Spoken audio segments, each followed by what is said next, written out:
Starting में हर चीज़ हमें hard लगती है, ऐसा लगता है कि यहाँ पे बहुत मेहनत करनी पड़ रही है।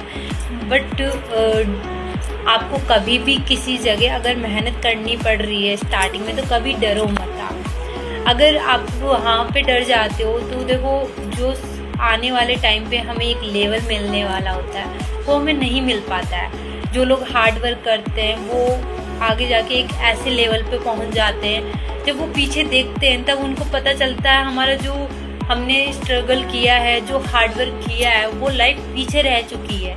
आज हम सक्सेस हो चुके हैं और वो जो खुशी होती है, वो जितना भी उन्होंने हार्ड वर्क किया होता है वो सब कुछ भूल जाते हैं और उस खुशी में वो शामिल हो जाते हैं। तो डियर, कभी भी हार्ड वर्क से मत डरो, क्योंकि उस हार्ड वर्क के पीछे जो सक्सेस मिलने वाली होती है वो आपको नहीं पता कि कितनी प्यारी होती है।